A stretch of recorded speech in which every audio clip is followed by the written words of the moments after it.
Take this mind of mine.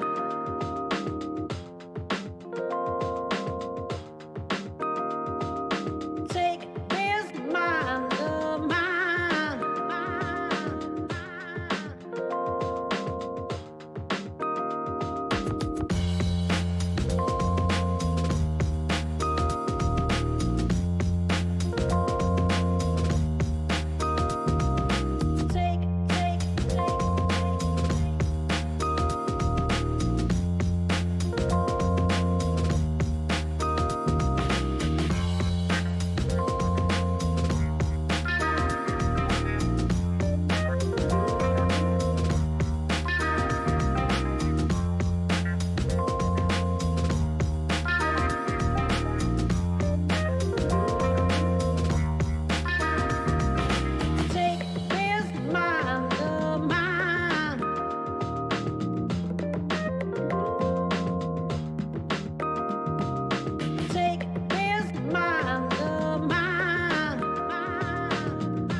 Live.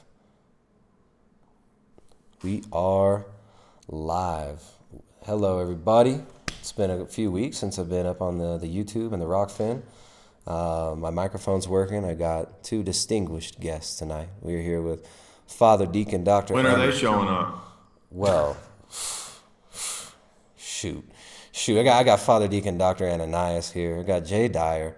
You can find both of these gentlemen on YouTube as well as Rockfin. Father Deacon, are you on Rockfin now too? I was invited. Should I go on? I mean, all the cool kids are doing it, so I would say yes. We can't make your moral decisions for you, man. I mean, Oh, that's exactly what I pay you to do. What are you talking about?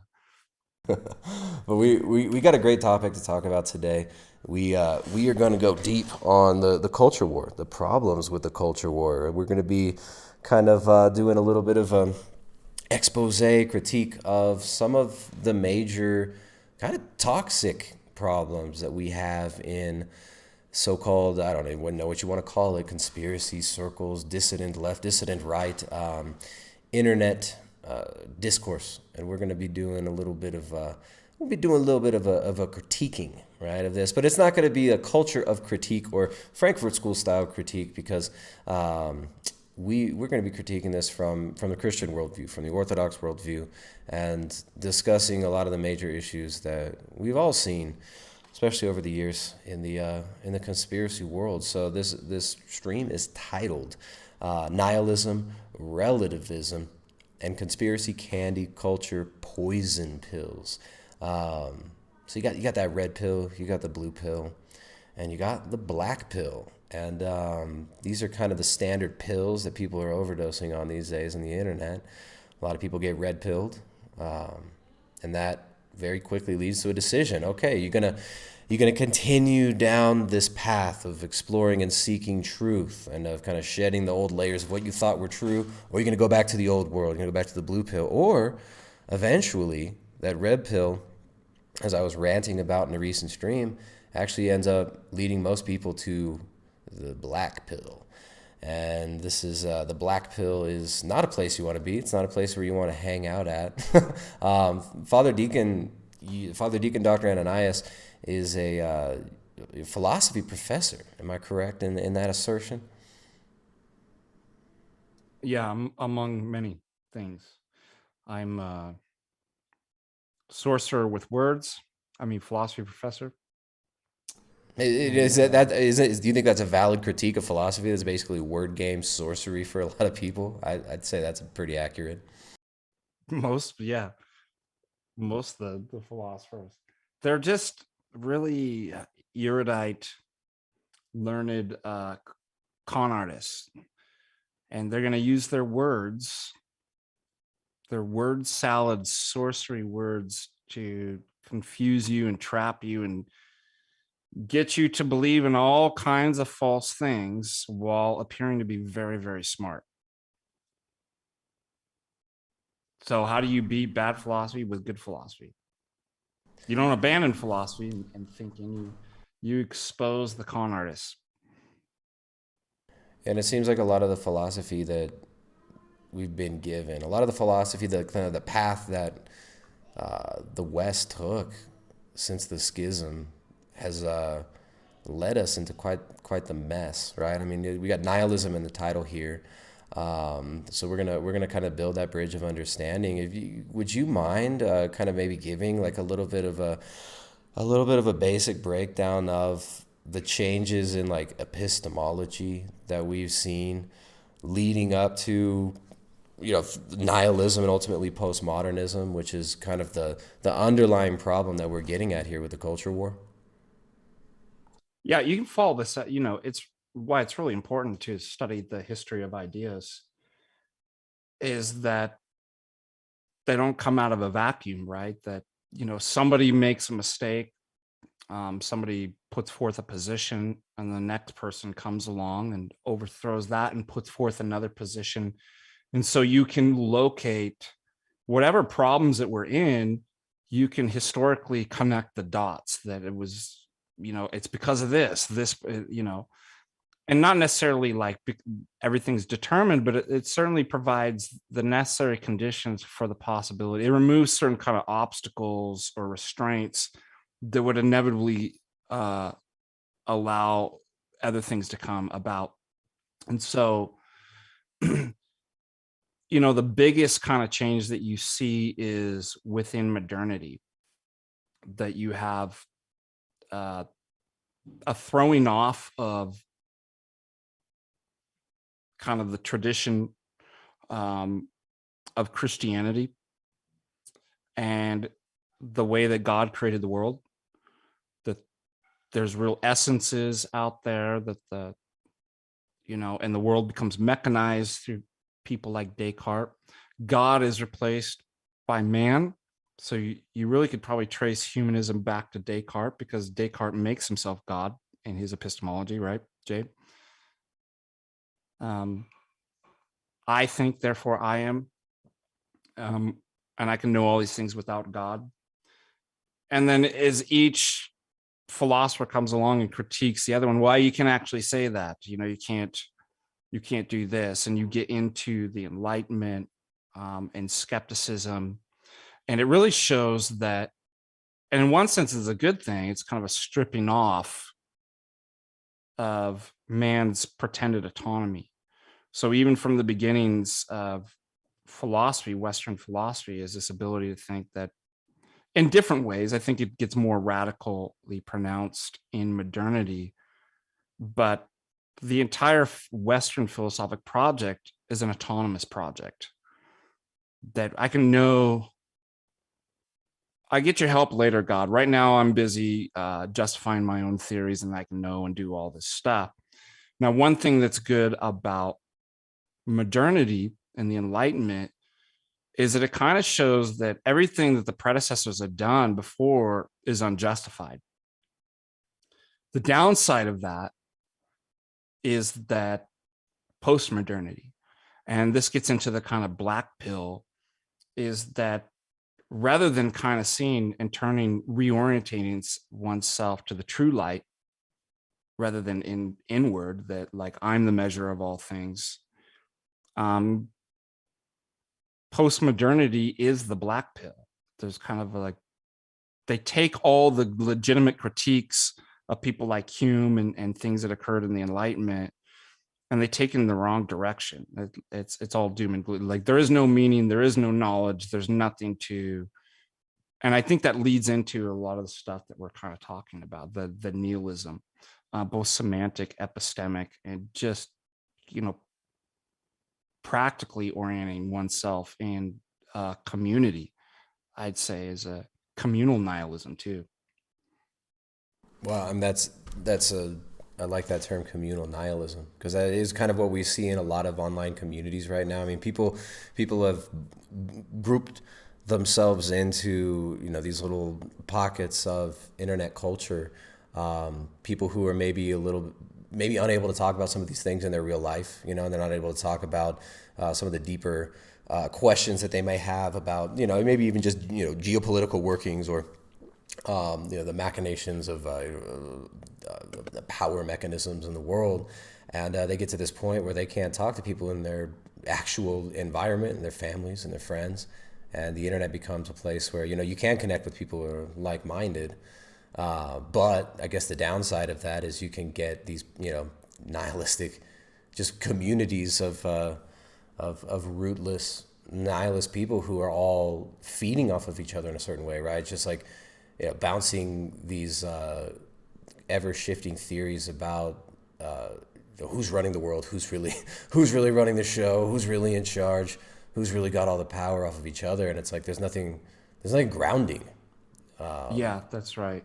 And online community is no surrogate for real relationships. And I've written about the dangers of technology, and technology in itself is not intrinsically evil. It's a tool, but technology never exists in a vacuum, and that it exists and embedded within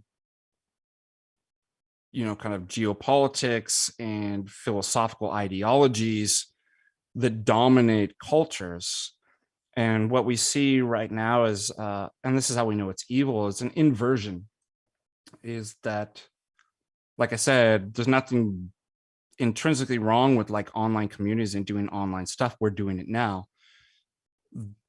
The danger and the evil is, like I said, it becomes a surrogate. If the image, if the thing online is once removed from me, the real thing is the face-to-face contact, the kind of community, and then everything else derives its existence from there. The inversion is that it's been replaced, that the real relationship, the real stuff, by which is the measure of all other things, is the online technology.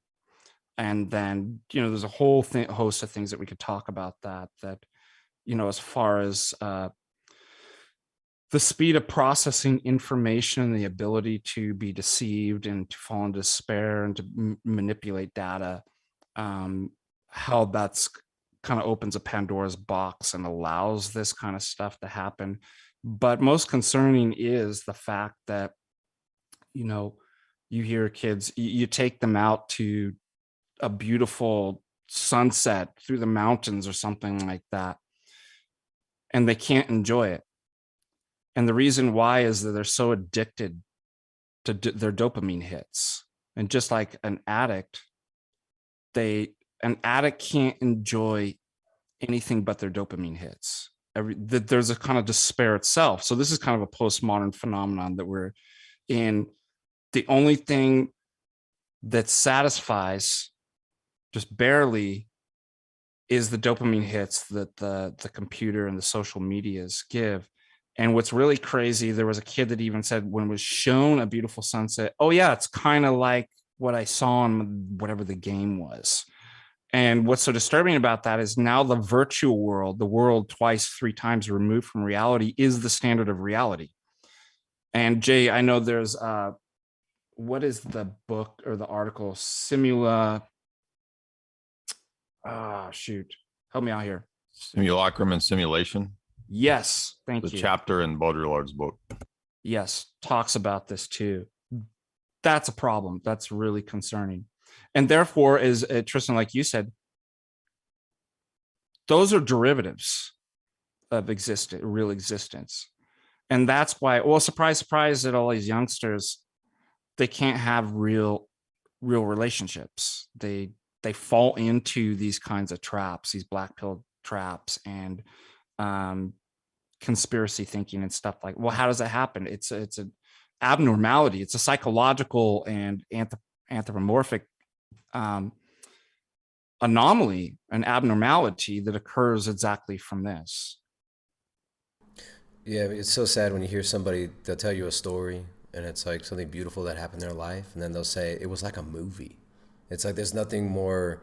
It sounds like crushing to hear. Oh, it's like your life is so much better than any movie.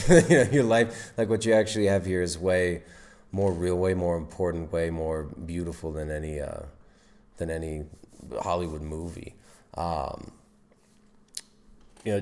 Just a shout out to the stream that Jay did with David Patrick Harry on Church of the Eternal Logos on the problem of circularity, right? Because I think we're going to probably end up getting into that issue as well. It's like when you get to the root of people's worldviews and you start comparing worldviews, having some basic knowledge about the history of thought, as Father Deacon Ananais just mentioned.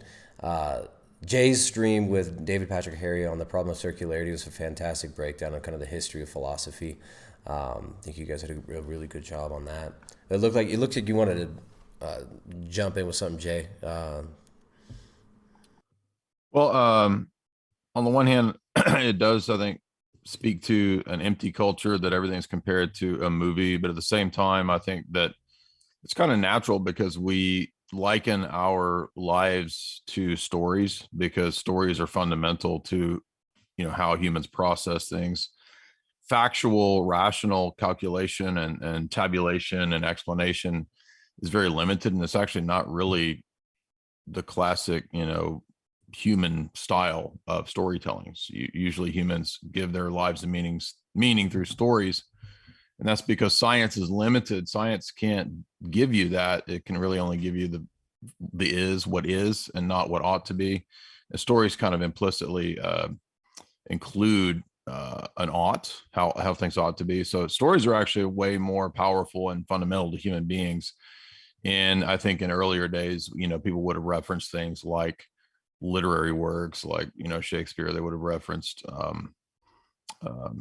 I don't know, C.S. Lewis or Tolkien or something like that. And I think you can redeem stories, and films themselves would be excellent means for these archetypal, principles. If people, and all of this just to say that the next thing I'm gonna do is cover the C.S. Lewis space trilogy, because nobody's done a Christian dystopia that I can think of. There's like a few, kind of like Book of Eli is kind of a Christian dystopia movie, but I'm on the second book now of the C.S. Lewis space trilogy, and I'm really enjoying it. And it's a really good critique of nihilism. And although I haven't read the third book, I read a whole an epistemologist's essay analyzing the third installment, Hideous Strength, which I would like to bring up because it's relevant to what we're going to talk about here in a little bit, which is how we interpret things within our paradigm.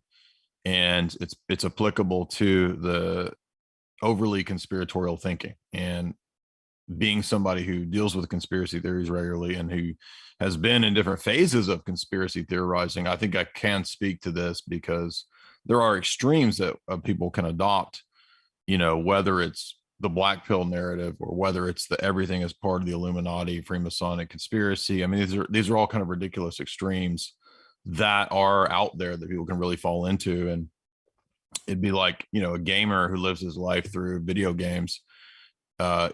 Shocking. He accepts the simulation theory hypothesis, right? All of these tech geeks and nerds who live their lives on the internet through video games, and then they adopt a narrative that fits something that they've already kind of immersed themselves in without even knowing it. So they're susceptible then to a sort of a neo-Gnostic paradigm. They don't even know that, by just accepting the fact that, oh, well, Elon Musk and a bunch of people on the internet, or so-called internet intellectuals are saying that the simulation theory is explains so much, bro. And that narrative has been promoted for 3 or 4 years now, heavily from the top. It's just like the people that fall into the neo-pagan zeitgeist and spirit that's being sort of pumped out there now. All of these are kind of traps, but if we understand how worldviews work, it'll help us not to fall into those traps. Yeah, well said. Well said. The I mean, you're talking about like how narrative, how story, symbolism, this really does kind of form and structure our minds and then our behaviors ultimately, right? So, film would be children being exposed to cartoons at such a young age, the way that the characters interact with the world, the way that the characters, parents treat them, in the Disney movies are like, notoriously just about a traumatized child whose parents either die or, abuse them in some way, which then leads them to this kind of, black pill, and then they get pulled out of their despair by usually some sort of a sorcerer or a witch that will, make a deal with them and then give them some sort of magical powers that they can then, seduce somebody with or get worldly power and fame and this stuff. So it's like these narratives, these are some of the most important narratives to children. They don't have much else other than pop culture, I guess is what I'm getting at in a long-winded way. And then I think a lot of us, we start to come out of this. And I remember, years ago, I was like a young guy and really just not, fed up with all the nonsense, fed up with the lies. You start to kind of realize that certain things you've been fed are nonsense, essentially. And eventually, you get to a place of you're hypercritical of the culture, right? You understand that there are all these things wrong with the culture. You understand that there are all these lies you're being told. You understand that you're being programmed in a certain way. And you start lashing out at it. But I think without like a really a worldview to combat that, other than just pure, well, I'm against this, right? I'm against the degeneracy. I'm against the liberals. I'm against you sexualizing children and all these things that, obviously we should be opposing. All these things that are objectively, bad and wrong. But I remember being in a place where I started getting into libertarian stuff and, maybe we'll fight this by, getting Ron Paul elected. If Ron Paul can just get in 2008. Did you go to confession for that, by the way? Yeah. I mean, at the time, there is no grounded worldview. Right. Mm-hmm.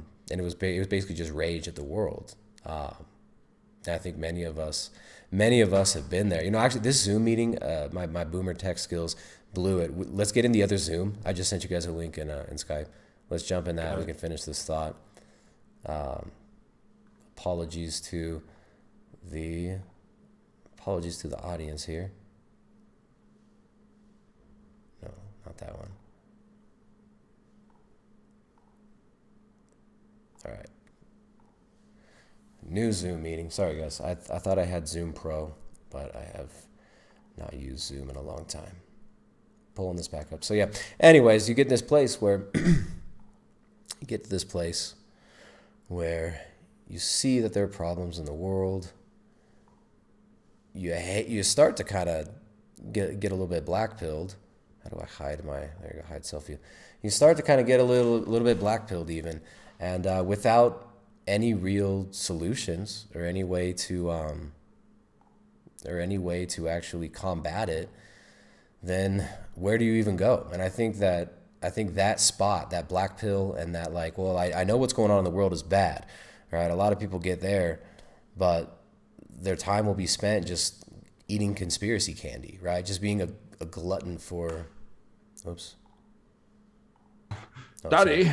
There we go. All right, now you guys can hear me. So, anyways, when you get to that spot of the black pill, right, and you're consuming, you hate the world, right?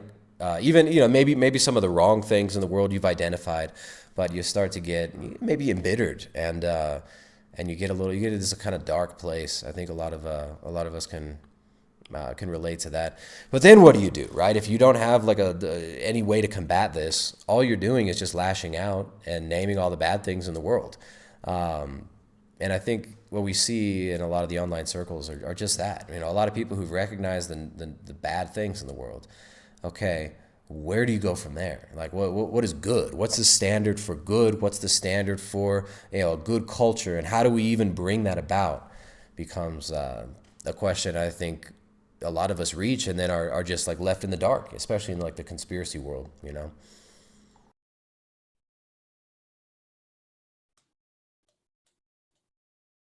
Oops, let me see. All right. Yeah, Jay, I like what you had to say too. That I think it's a combination of, and we can talk about this further, a combination of appropriate worldview because that'll condition the way that you think about these things. But we're incarnational in our theology and ideas. So it's not just about having a worldview, but being able to actually put this into practice. That's where the communal, and then also, I think just it is important to learn kind of right thinking. You know, I teach logic, and if you put all these kind together, that these are kind of ways to inoculate yourself against the bad thinking and traps and black pills and conspiratorial thinking that's actually erroneous and stuff like that.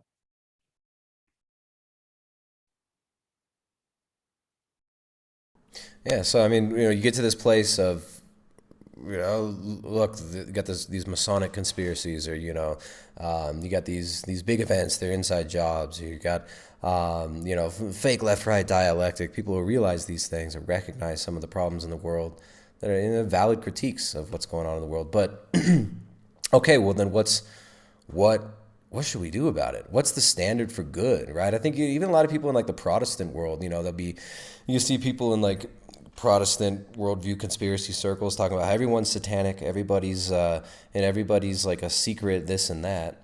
But you ask them, well, what's the standard for good, and by what standard are you judging these people?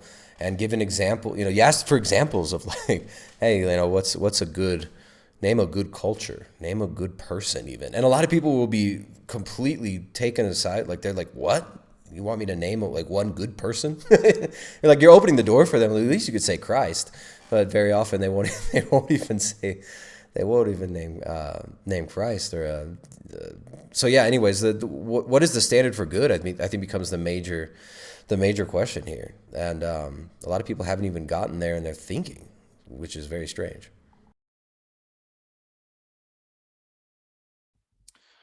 Yeah, I think that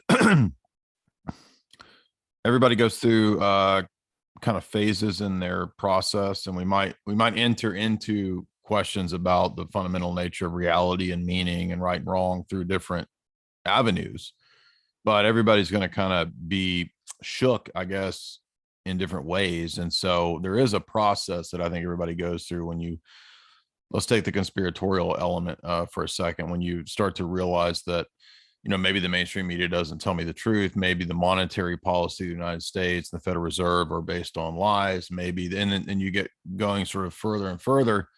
And because you've gotten a little bit of truth in these different domains with economics or mass media lying, and you start to go further, I think people might think, oh, well, now that I've got some truth, I've got it all figured out. And then you kind of have this mistake that you make where you think that now anything sort of conspiratorial, because I've been lied about these things. I've been lied to about everything, and everything is a lie. And then it takes you down this path where you start to question everything, which isn't necessarily bad. It might depend on why you're questioning everything. So a person could conceivably have bad motives for questioning everything. But let's say your motives are pure and you want to know the truth. You could still be going down a dead end or going into something that's a trap or a false line of thinking, because the motivation of a lot of conspiracy analyzers, let's people that take the conspiracy pill, or what I think Hesher on Boiler Room a long time ago called a conspiracy candy, because it's like these sort of conspiracy traps are laid out for you on the way, which may or may not contain truth or degrees of truth or elements of truth. And you go down this rabbit hole, and now you start to question everything. But the problem is that now it's getting into a Gnostic worldview, because Gnosticism is the idea that not only have you been lied to on a, social political level, you're being lied to on a fundamental level of reality. And you see all the world religions are part of this process of lying and deceiving you. And you see everything was part of a grand narrative deception. And then this actually feeds people into Freemasonry or secret societies, because secret societies actually have that narrative of history. You see, we've been telling you all along that you were lied to. Come join this brotherhood, because, for example, if you read Manly P. Hall's books, which Jamie and I were recently covering, his whole lie, it's a con game. It's really just a bait and switch. He's like, you see, Masons have controlled all the world religions at all times, and we had a secret inner caste that was controlling things. And now, now that you've discovered this, you are part of that inner elect. Come join the Freemasonic secret society, and then you'll get the real secrets about how the world really works. And so, in other words, the conspiratorial 100 miles an hour rabbit hole that you go down ends at becoming a Freemason and a Gnostic, and you end up like somebody like Marty Leeds, or just in total delusion, just saying crazy stuff. I'm using him as a test case example. I don't hate him or anything like that. I'm just saying that he's an example of somebody who goes down this rabbit hole. You see, the Masons, they did this, they controlled this, they caused this, they did this. Everything's Freemasonry, bro. And then you're at this weird grand narrative that you've explained everything according to Freemasonry, supposedly. But now you start to think, I guess the Freemasons really know what's going on, because they actually run everything. So maybe I should join the Freemasonic Lodge and learn the inner secret. And that was all a stupid trap to lead you into some dumb cult that's a bunch of con men. Isn't it interesting that, Masonry is funding these revolutions to overthrow, destroy king and altar, the throne and altar rather, right? And you start to look at the history of Masonry, and it's this culture of critique and destruction of order, right? So that they can then, basically rearrange man in this utopian vision. And man, yeah, I'm so glad you brought up Manly P. Hole. We read him like in 2009 or so. I remember getting, this Secret Teachings of All Ages book, and you start going through it, and every single chapter is exactly what Jay just described, right? It's like, Pythagoras and Plato and Aristotle, and then all the ancient philosophers, they were all part of this secret club. And then you get to the end of the book, and he's telling you that, Christianity as well was basically a Masonic conspiracy. They tell you that Zoroastrianism was also Masonic, and that there's even a page with like Sir Francis Bacon, right? So it's got a picture of Shakespeare, and I'm not saying like, I don't know, maybe there's truth to it, but it's like, I don't care either way. It's got a picture of Shakespeare, and then it's got a clear piece of paper, like a wax thin piece of paper with the outline of Francis Bacon. It's like, look, we really are Shakespeare. We really are this, and that we're all the greatest literature comes from us. Everything is just Masonry, and we're all just initiating you. And all of the universe, according to this like delusional philosophy, the whole universe is this giant machine for initiation into the mysteries of our cult. And if you just join us and come do our stupid play dress up with us, and then you'll have all the power and you'll have all the secrets. And I think a lot of people that get into the conspiracy stuff, and it's like that's the exact progression. They start studying the secret societies and stuff, and they basically get initiated into their worldview. Yeah, that's what Michael Hoffman said the whole goal of it was. I mean, my first encounter with this idea of revelation of the method was Hoffman's 2001 or 2 book, Secret Societies and Psychological Warfare. And his point there was correct, that basically saying if there's not like a foundation or a Christian worldview that you have, going down the rabbit hole and exposing the conspirators with nothing to combat that with is a futile effort, and it's just going to lead you into delusion and chaos. Now, in Morals and Dogma, Albert Pike spends hundreds of pages, almost 1,000 pages, talking about how all the ancient Gnostic religions, Zoroastrian sects, etc., are all really just teaching Masonry. And he spends the whole book telling you how there's no dogmas, and the Mason doesn't submit to dogma. What's the title of his stupid book? Morals and Dogma. That's the dogmas that he's telling you have to accept, as he tells you that the real, true, free man does not accept dogmas. And this is called doublethink. This is called con artistry. This is called a scam. It's called a contradiction.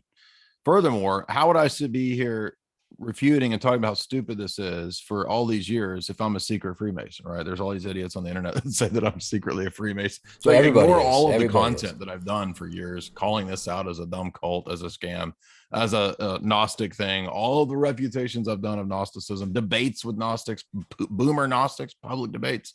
But no, secretly, I'm an esoteric Gnostic trying to get people into. Because that's the code. It's just ridiculous. I mean, my book has multiple critiques of Freemasonic philosophy in it. It's this thinking of like, well, I cracked the code, right? I have the secret decoder ring. Right? I've heard you use that, the decoder ring, the boomer decoder ring or whatever. You know, you find you have the magic kaleidoscope. And if you look through it, then you're going to see everything as it truly is, right? It's really coming from a place of extreme. We can so easily fall into this extreme pride. Yeah, exactly. It's pride. Well, remember when Marty Leeds was debating Wyckoff, and Wyckoff's like, I went through all these Masonic rites. And then he's like, were you a Mason? And Marty Leeds is like, no, but I know the philosophy better than you. It's like, you weren't even a Mason. How are you you're going to tell the guy who used to be, you know, a committed Mason what the philosophy was? It's just kind of ridiculous. Well, you know, going back to like the historical aspect of this is really interesting too. How Masonry kind of really flourished, and you know, these secret societies started coming about around like the Enlightenment, right? You had this kind of like post-Enlightenment. I mean, I guess the Renaissance led to this as well, but Masonry hijacks. They even, you know, they have their Masonic Bible, right? And Masonry and, you know, these secret societies, they will take Christian imagery and invert it and use this in a, you know, in a more Gnostic way, or in a, you know, very openly sinister way. And it's fascinating when you see, like, a lot of the revolutionaries, James H. Billington talks about this, a lot of the revolutionaries really venerated the Protestant reformers. And in many ways, the Protestant Reformation kind of atomized the Western man's thought, and like this idea of the autonomous man figuring out the true meaning of Scripture, the true nature of Christ, the true nature of God through his own just private revelation that comes to him because he's super special. That idea, I don't know, you can see what I'm getting at. Kind of Protestantism really does tie in really nicely, which seems very, you know, it'd be obvious why Masonry would push for. Well, what both of those systems have in common, then I'll let Father Deacon speak, is the starting point of the systems is the individual human mind. So there's not a deference to a collective body of teaching of the church. There's not a deference to authorities, be they historical, be they ecclesiastical, be they whatever. There is a notion of my whole system is going to begin with my own reasoning process. And man is no longer conceived of in a unique way as a person in the West. Man is reduced to a body-soul duality. And so the highest faculty in man is not the heart or the nous, it's now the reasoning faculty. So by making the reasoning faculty the ultimate highest faculty in man, what expresses man par excellence, now the best man is the best reasoner. And so this then exalts reason as a new kind of God or deity. And that's why Descartes, it kind of kicks off. If any philosophy program in the secular university will go from the ancient world, maybe a little bit of Augustine and Plato, then they'll jump to Descartes. Why? Because Descartes is the beginning of the modern era to shift. It's a Copernican shift in the way that you go about doing philosophy, not metaphysics, the external world, ancient authorities, the chain of being. Now it shifts to the individual man's mind. And then it goes to Descartes and Hume from there. And everything is trapped. You're trapped in the human mind with empiricism or idealism. So it doesn't matter whether it's rationalism or empiricism. They both have their origin at this key modern figure of Descartes and the Cartesian revolution. And that is, as you said, totally connected. Many people, many scholars and historians have made the connection between this and the Reformation, that these ideas are very closely associated, that the idea of the individual mind determining reality and the idea of the individual mind looking and determining what Scripture is, what the church is, what theology is, it all begins there. And it's a false either or. again, based on bad theology, based on false assumptions that, as St. Justin Popovich says, we're already in papism, right? Papism is the original, he says, humanism. Protestantism is just an anti-papal version of humanism. Yeah, Descartes actually, he defines man as mind. And I would even be so bold as to argue that all this, even the Skittles and trans stuff can be linked to Descartes. I mean, think about it. If you're just mind, then you are whatever you think you are. Yeah, I think I'm a black lesbian, therefore I am. Right. Yeah. The Cartesian trans argument. But in your case, Tristan, the biology also matches up. So it's not just an internal state. Well, yeah, I mean, we're working on that. I mean, the hormone blockers, you know, they're really starting to kick in. So, yeah. But yeah, Jay's right. This kind of, and then that ties into the Reformation too. The seeds are back in papism too, when you already have a type of autonomous epistemology. I can do it without you, God. So Jay and I've talked about this with Aquinas. Aquinas ultimately would say, no, you can't know if there wasn't a God. But I can justify from my starting points, even atheistic or an empiricist starting point or whatever starting point, he just grants that, oh, sure, all these people can know and have justifications for knowing in these different reasoning processes without appealing to the actual necessary conditions for the possibility of that, i.e. God. So it just happens for Aquinas that, oh, you find out at the end, oh, God exists. But my project's legitimized apart from God. I can do it on my own. And then I'll just discover, whoa, wow, God exists. Descartes just takes that a step further. Remember, I was saying that it's like each philosopher just takes the seeds that what the predecessor had planted, and they just take it a step further. Oh, yeah, well, if you say that, then actually it's this. And Descartes actually conceives of, I can know whether God exists or not in a logical sense. So he takes the autonomy, the pretended autonomy, and that autonomous epistemological project even farther. So is it any surprise then that going into, once this kind of radical autonomous project starts, and once you have this brought into the theological sphere, right? That, well, I'm the measure of all. Of course I don't need the corporate body. I don't need any normative authority. I am the normative authority for determining doctrinal matters. And then you get, the humanism within Protestantism. I think, Jay, that's what you're pointing out, right? Right. So the idea, just again, is the human, I mean, you could use humanism in both senses of the academic movement of the time to go back to the original sources, which included both Catholic and Protestant academics. Calvin was a humanist. Luther. Well, yeah, to a degree. Erasmus was the most famous humanist of that time. And really, they just wanted to go back to the original sources to kind of cut away some of the Roman Catholic incrustations, I guess you could say, that sort of developed in the Latin Franco-Papal Church, which in itself is not necessarily wrong, but also in the sense of humanism, in the sense of the undue exaltation of the human mind, the human person, or the human being from the Hellenic tradition.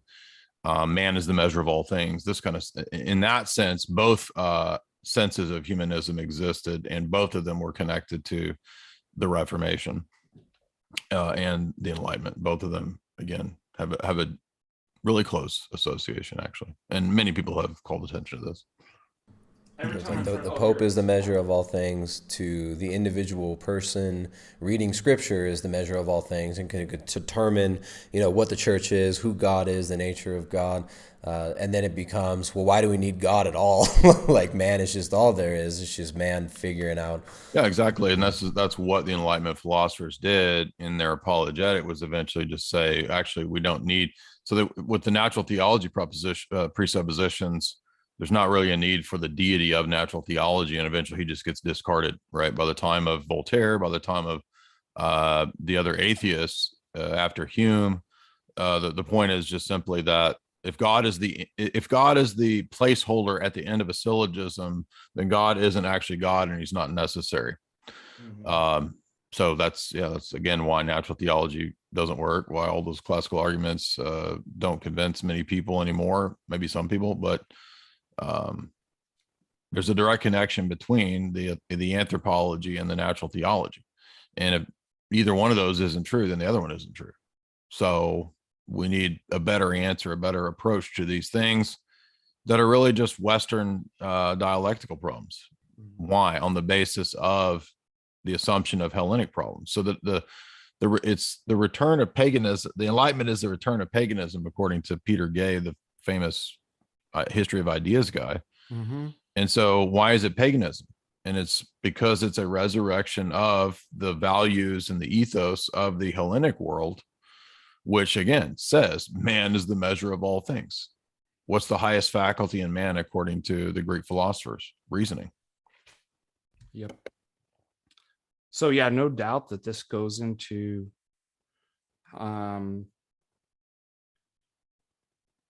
back to these kinds of ideas that there's a hidden world, but through your mind, you can actually decipher the code. You can see reality as it really is. Now, what's really interesting is that I think that Blaise Pascal had a critique of this, because he's in the middle of like rationalism, right? And he has some great critiques of his contemporary Descartes as well, where one line's really hilarious. He's like, you don't even care about God. Like, he professes he's a believer. He's a believer. And Pascal points out, you just use God. You used him literally in like the third meditation and throw him out. And then you never talk about him at all. There's no place, there's no room for God. But Pascal had this really amazing, I think it's a great critique of kind of Gnosticism or centered autonomous epistemology. He says what one man couldn't get a few highly educated people to believe and understand, no, I think he says what Socrates couldn't get a few highly educated men to understand and believe, one man by the power of just a few words got thousands and thousands to understand and believe. And that, what a great refutation of just an overturning of the world's ways. And you see this too, that God confounds the wise. The path to salvation in true gnosis is not your mind. It's not through the powers of your intellect, but just the opposite, through humility, through suffering, through the crucifixion.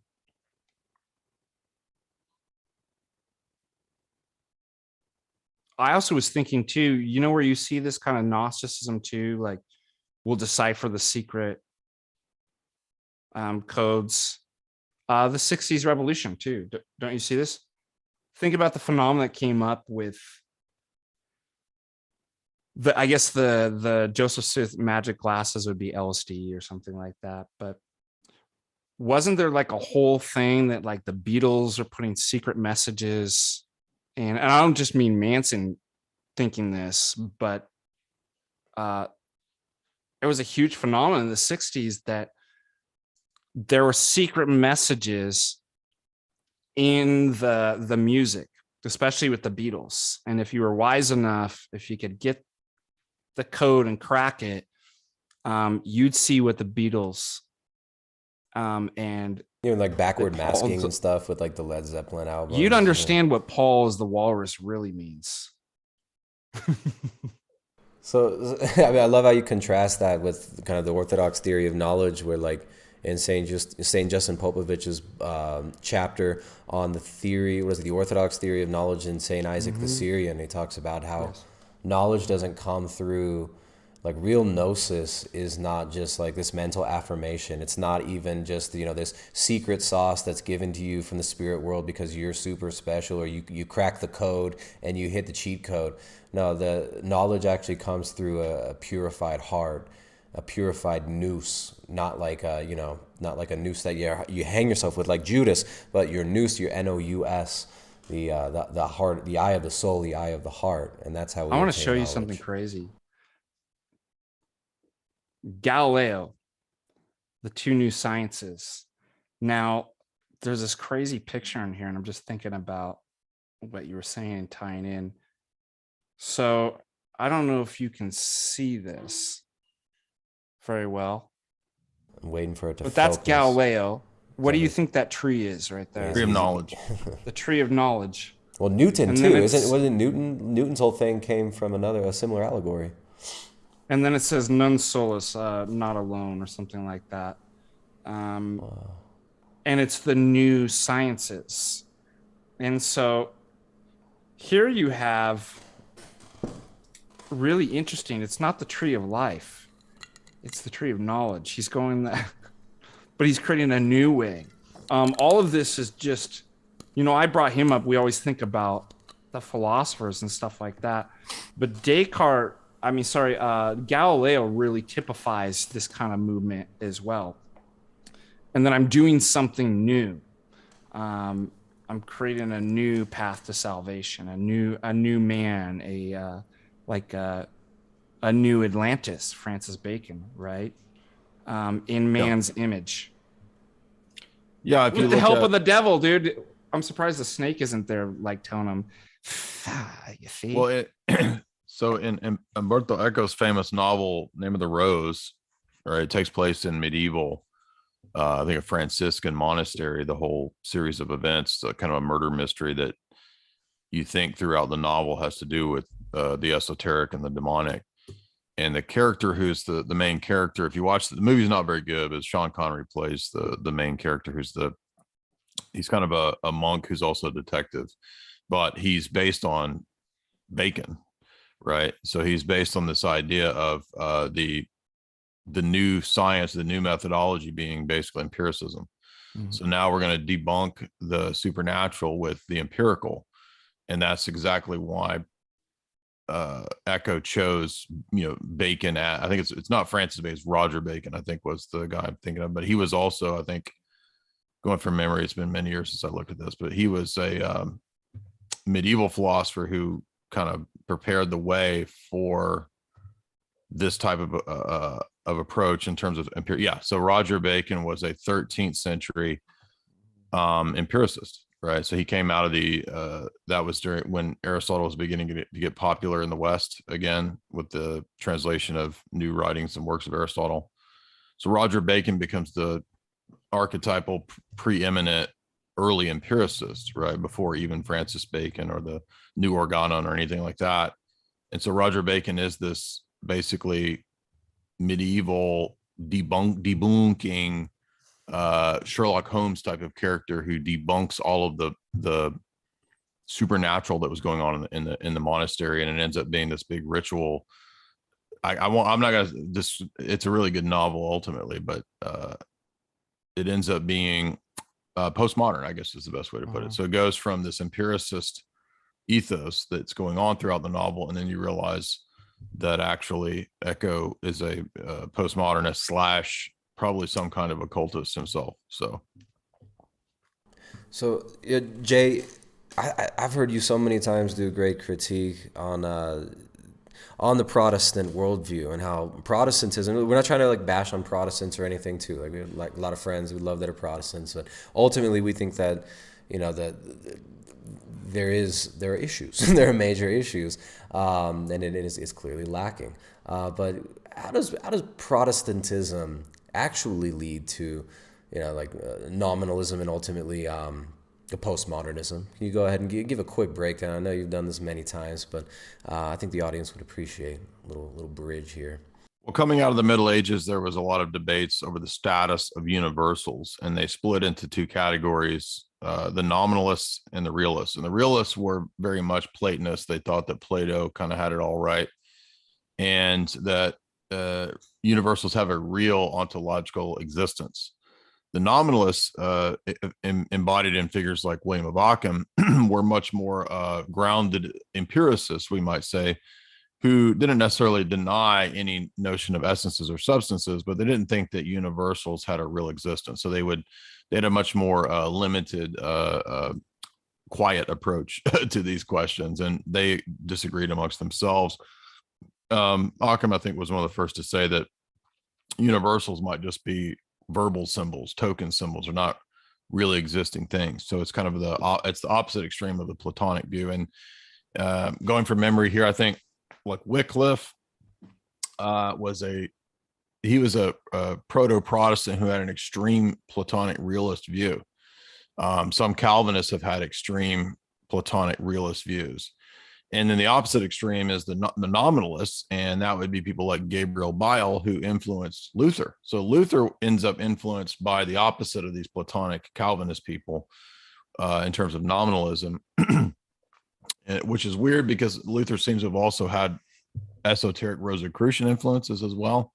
So, I mean, in Luther contradicts himself too. So let's not act like everybody has one consistent worldview throughout their life or whatever. But so whatever the various influences on Luther are, he, according to the famous book by Heiko Obermann, Harvest of Medieval Theology, Luther was very influenced by nominalists. And ultimately this kind of, I would say, wins out in the Reformation. I don't think that most of the Protestant tradition at all ends up in something like Platonism. Every now and then, like I said, you might get a Calvinist who's very Platonic, like Stephen Charnock or some of these people, but they really have minimal influence. And ultimately, the desacralizing approach of Protestantism, the iconoclastic approach of Protestantism, clearly ends up divesting sacraments, symbols, religious events as having a supernatural significance. And so they become very materialized, they become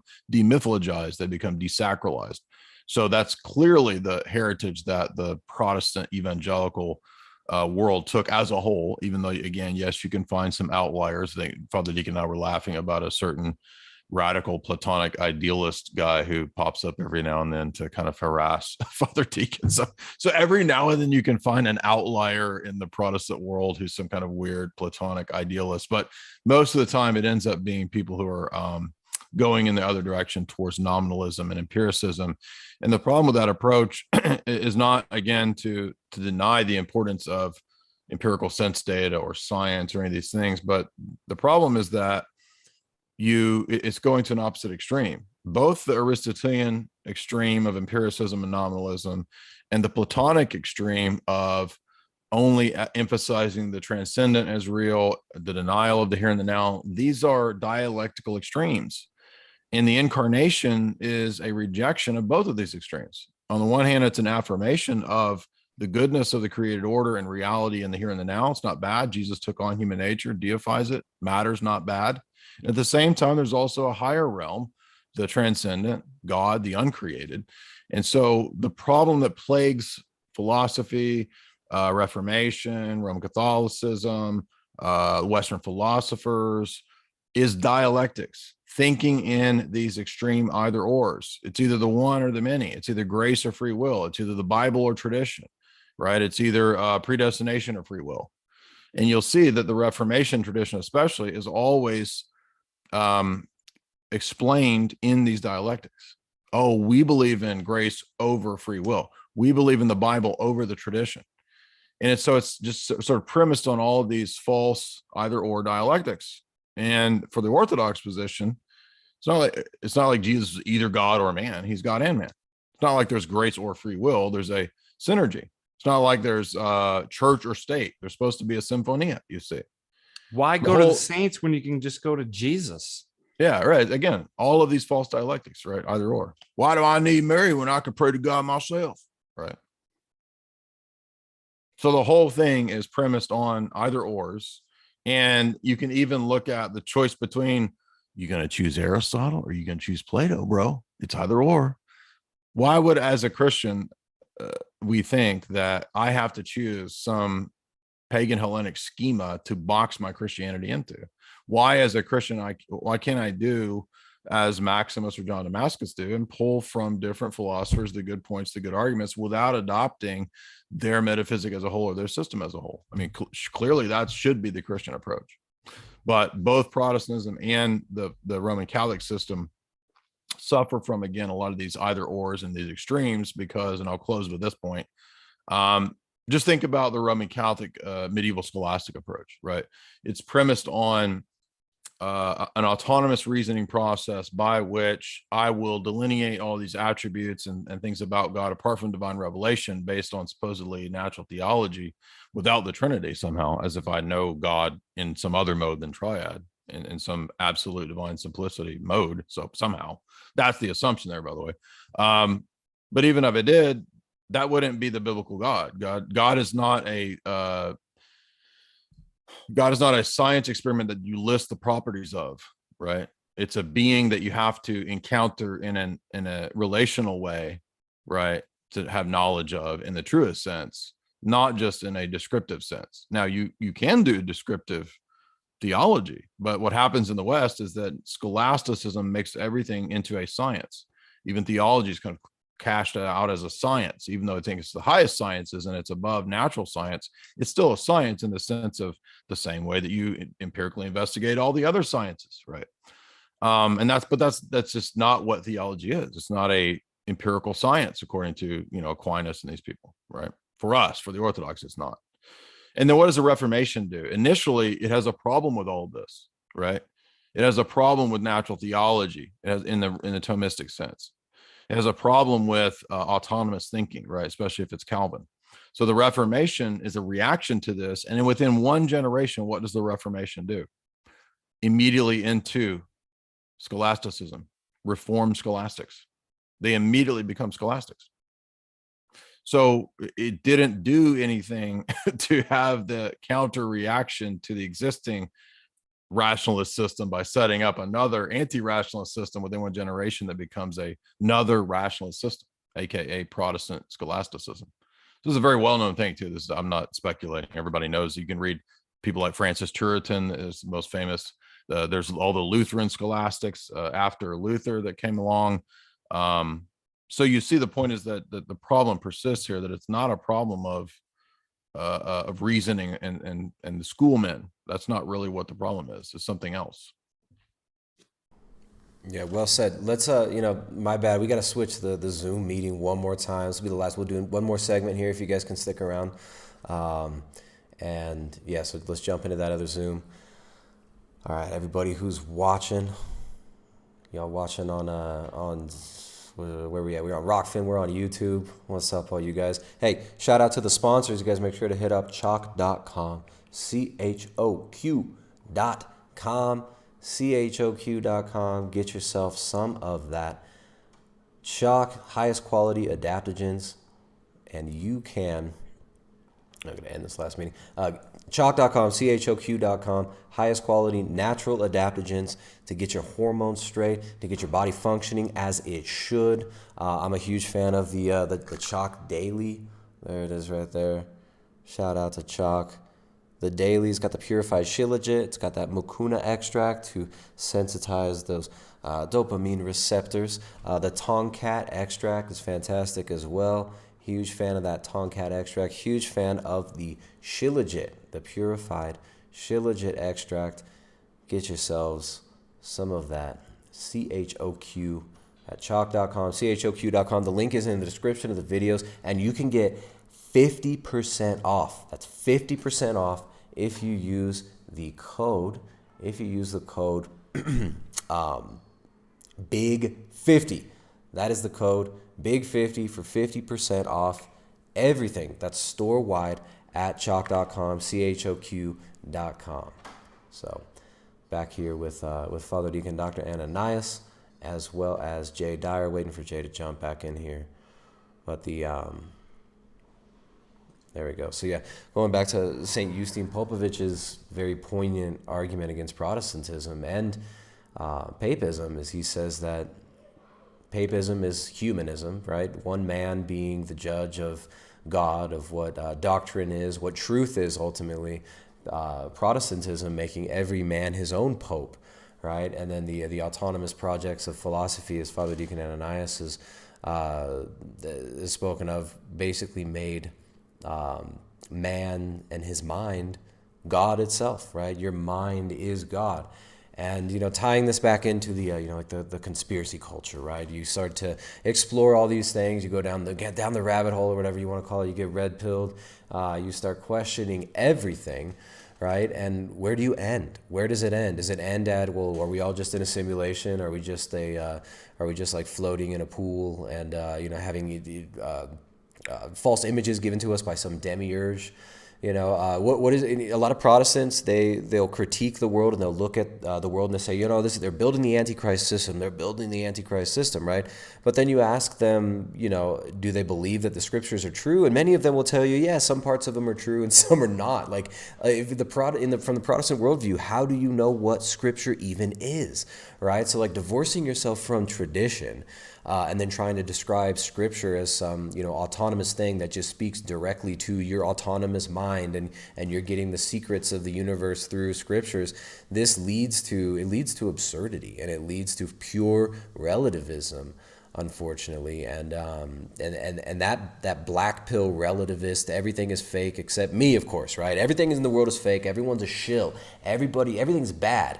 But then, of course, there's this assumption that, like, well, I'm good, obviously, because I can judge all this stuff, right? You become, in your own mind, like the judge of everything, including Scripture, and which I think is obviously dangerous in so many ways. Father Deacon, you look like you might have wanted to jump in there. It's not just an epistemological issue. It's an issue of authority and law, a normative authority. And for some reason, I can't get Protestants to kind of understand this. It might be because they're sitting there arguing with the papists the whole time. And the papists are saying, well, without the teaching magisterium, you can't know anything, right? Like you have to have this to interpret. And then, of course, the Protestant responds back, well, then don't I need an infallible interpreter of the infallible interpreter? So both those camps are missing the point. It's not even about like, am I, autonomous epistemologically? So they're in that argument. It's one about authority. So, for example, well, a book can't be an authority. And Protestants can't get this. And this comes to what's called the right of private judgment. Ultimately, what it's reducing to is not just like, I can know stuff, but I am the authority, right? They just have no concept of what normative authority is. And they've made themselves the normative authority. Now, they think a book can be authority apart from a body being endowed with that power, but that's absolutely absurd. And when I say like an authority, like in a legal sense, because this is primarily where we get a notion of like what could be normatively binding, is that would it make any sense at all to say the Constitution without any body or group of people endowed with the power to enforce something as law could be an authority? This is what Protestants are saying. The Bible is the final authority apart from any man. And how do you know you have the proper interpretation of the Bible? Oh, well, because I feel I do. That's really what it comes down to. It's always like, yeah, I feel I do. I get a well, it'll come back to arguments that like, well, because my argument's better. But I still think that misses the whole point that you have rejected a normative authority. The church, and Jay and I have always talked about this too. You look nothing like the church. The church excommunicates throughout history. right? They have the power to bind legal in like in a legal sense, right? You can't just say that, look, the book's the authority and we all follow, that's the law and we follow it and that's the doctrine. Because as you point out, Tristan, well, what happens when you have two Protestants? And what's really interesting, it reminds me of exactly the sort of kind of secularism that's going on in ethics, right? So in ethics, they were like trying to get out of these problems of, well, what if this person says this on this and that? And the other person says just the contrary. So what do? They create something called the idealized observer. Well, the idealized, perfectly rational person, whatever decision he would make, let's go after that. And then the critic rightly brings up, well, is it theoretically or a priori possible that two idealized, perfectly rational people could disagree on an issue? How is it settled? This is exactly what the Protestants doing. They're creating an idealized observer, right? That could be perfectly rational and understand the scripture. So that's what is actually true and how I know it. I try to achieve this idealized perfect rationality too. But the problem is what happens when you have two of those idealized, perfectly rational interpreters of scripture or an issue of doctrine disagree with each other. What does Luther say? It's your conscience that overrides any authority. It's the right of private judgment. So it's more of an issue to do with where do you get your authority? Where is the authority than just even an epistemic issue? Protestants have no way of dealing with that. And it's another thing that ties exactly into what's going on in ethics and epistemology with relativism too. There is a denial of authority. Each person becomes the measure and standard. In other words, and I was just reading this to my ethics class, with subjectivism, they call the subject, the individual person, morally infallible. So notice the religious parallel there. You're taking the magisterium or a council and you're making it the individual. I'm morally infallible, or my group of people, I could be a cultural relativist, are where the normative authority. But all of this, as Jay pointed out, comes from a kind of nominalism and rejection of any kind of realism, that there is actually kind of any real authority out there. So all of this then has to be reduced, even in ethics. If objectivism's false, then it only leaves subjectivism, cultural relativism, or nihilism. It exactly parallels what's going on in moral philosophy, is what you see what's going on with Protestantism and the world writ large right now. Well, and these internet subcultures that we're talking about, so it's all the same manifestation there too.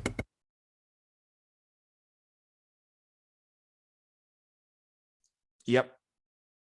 So that's why, like I said, coming back full circle to what we originally began with, why it's so important to study the history of ideas, the history of thought, is that, is it just coincidental that you see this happening in Protestantism in the contemporary world, in postmodern online and these various things?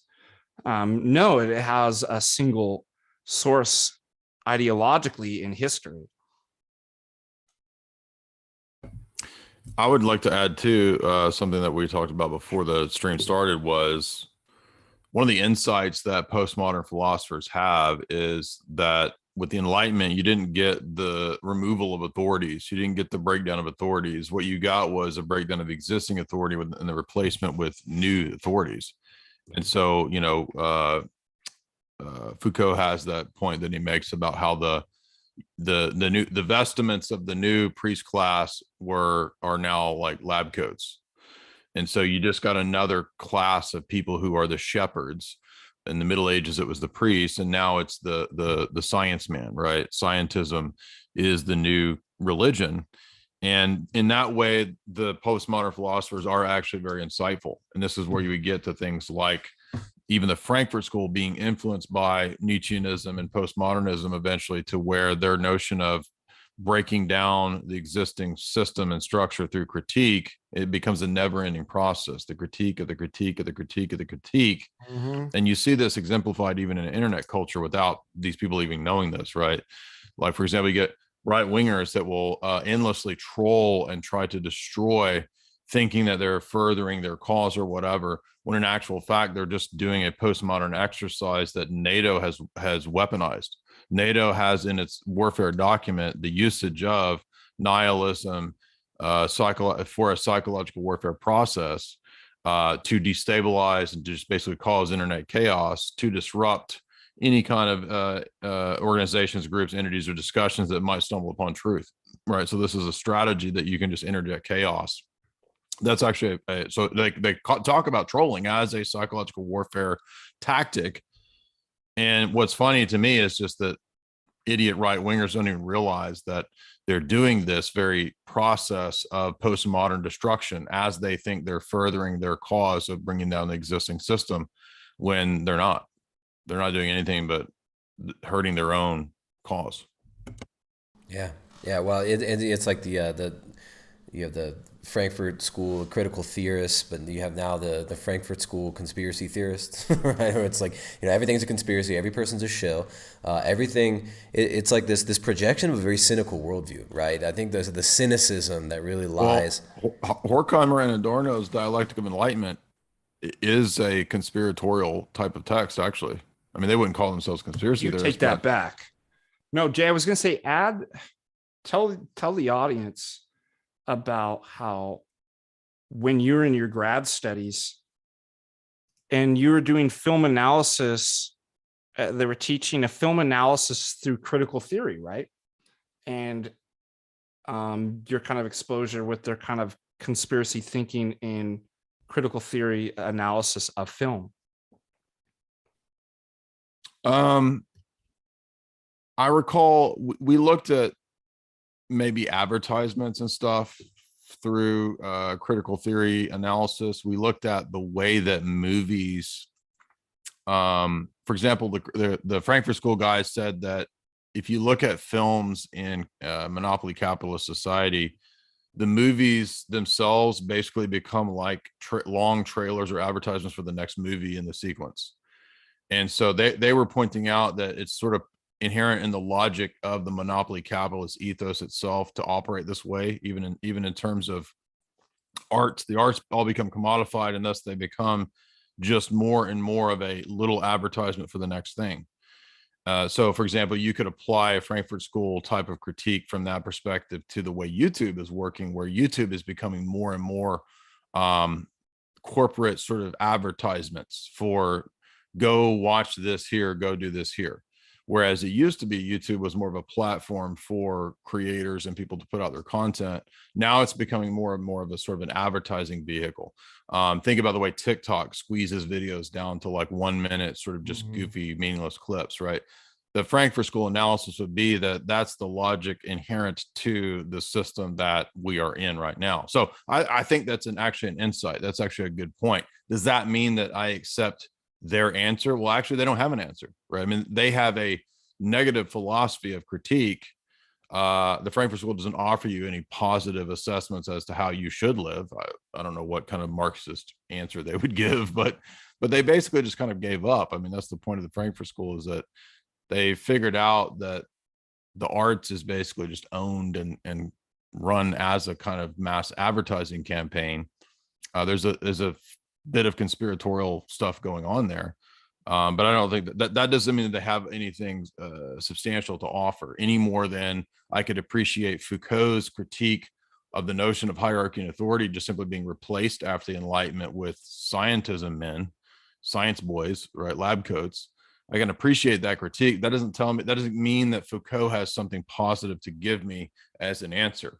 And so I think a lot of intellectual people, a lot of smart people fall into the trap of let me critique and tear down everything that exists as if that's a good exercise, when if there's no positive thing to put in its place, it's empty, it's meaningless, it's worthless, it's a nihilistic exercise. It's ultimately that Joker attitude, right, of chaos for chaos sake. Yeah. It's the final stage of revolution that Father Stephen Rose talks about in his nihilism book, is that the end stage of revolution is just chaos for chaos sake, because there is no meaning.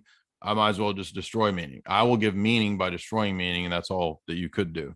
So it's a exercise in futility and pointlessness. By the way, if there is no meaning, there's no impetus to tear things down either. Right. Yeah, even destruction no becomes impetus to do meaningless, anything. right? Even the act of destruction that they've basically turned into their god and deified becomes meaningless. And I mean, I think you've hit on really the core of it. There is that constant critique without replacing these structures that you wish to tear down with anything that's, you know, that's built on truth, that's built on virtue. Right. That's part of the Trotsky Lenin ethos, is constant. What is it? Lenin or Lenin said the revolution is never ending.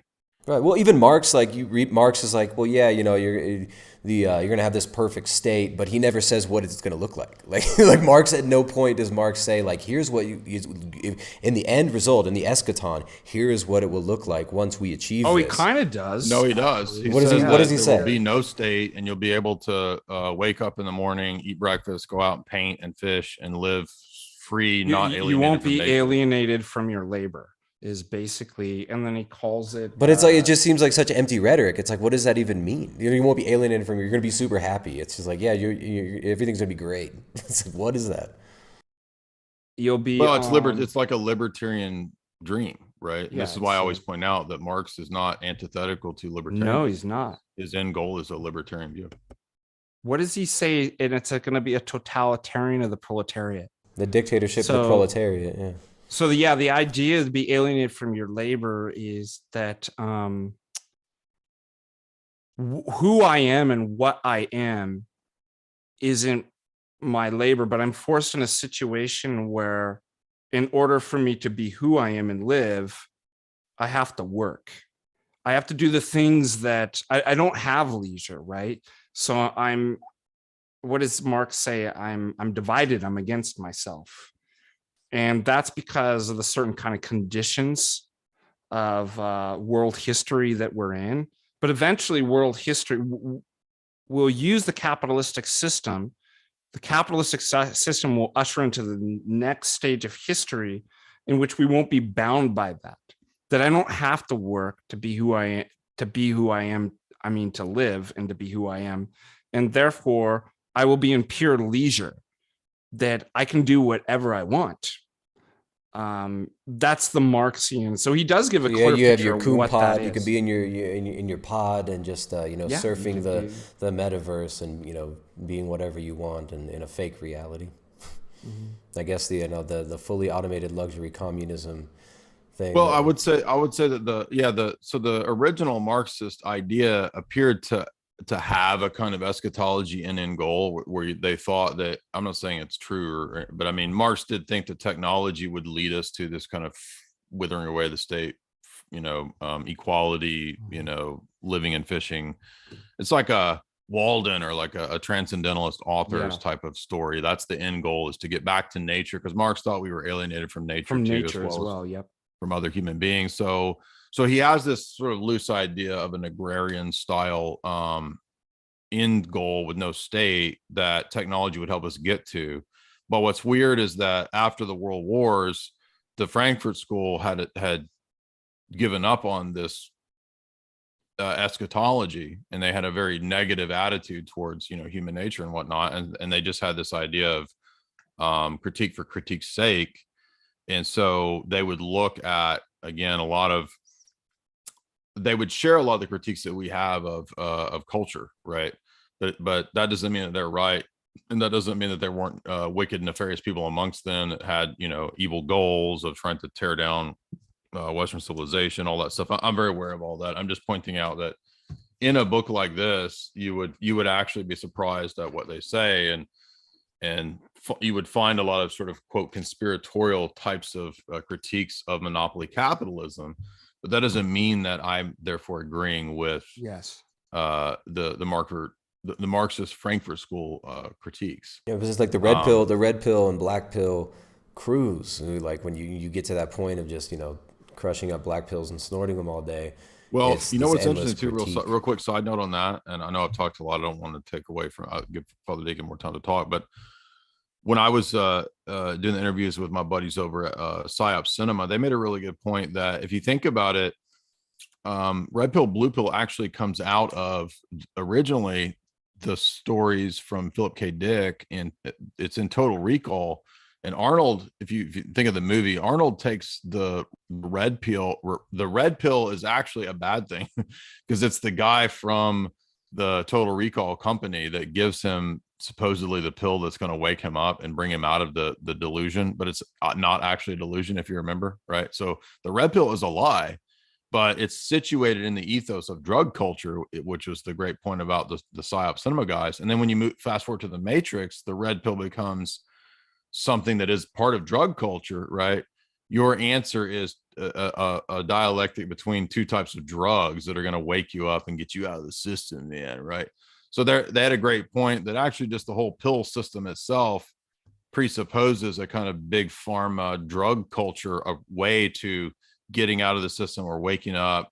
It's just part of that same old classic counterculture bullshit that was basically given by the CIA to the 60s counterculture revolution, right? They were told and sold the idea that drugs were the way to counteract the system, when it was the system giving them the drugs as a fake counterculture to begin with.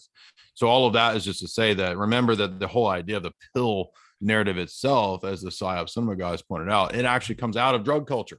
It's not actually anything to do. So the reality is that, and I know that people appropriated it. I'm not trying to be overly, neurotic about it, but I mean, the white pill, the God pill, that's actually the only pill, right? The repentance pill is the way out, not doing shrooms and not going into the DMT zone and seeing the clockwork elves, right? That's not the way out of Yeah, this. or even like, figuring out what all the Masons are doing and figuring out who's a shill, figure out all the people who are shills. And then it's like, well, what do you want to build? What is your life? You can't just, this nihilism of destruction thing. It just ends in the destruction What causes of you yourself. to go insane? These people literally go into insanity. And Jay and I just talked about like TOs and stuff like this. The true Orthodox, the genuine, the schismatics, they get themselves in the same kind of thinking, conspiratorial thinking and black pilled. And where does it lead? Like, and Father Peter Here's did a wonderful video on this too, that Saint Justin Povich, some of the more recent saints who had bad bishops and there was bad stuff going on. What did they do? What did the saints do? Did they go break off from the church and start their own schismatic church? They didn't.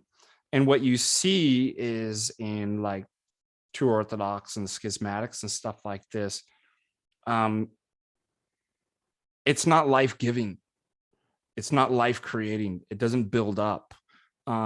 It further divides, it destroys the individual. These people either go into some kind of madness or a lot of these people don't stay there very long anyway. That's what I was gonna say. They don't stay there. They move. Nobody's pure enough, right? Then nobody's pure enough for you, because obviously you're so pure, right? It ends in isolation. Yeah, that's exactly, and that's how you know it's demonic. Is the devil is Diablos, the divider. He wants to isolate. The whole, Orthodoxy is triadic. It's we're Trinitarian incarnationalists. We're communal by nature. So you can spot that and see that it's like, well, if it's causing you to descend into madness and other cults and be isolated and you're all by yourself and you're miserable, and you can see these people are not happy people. It's just like some of the other secular ideologies that you see, where people are always screaming and they literally, the physiognomy starts to change because their ideology corrupts them.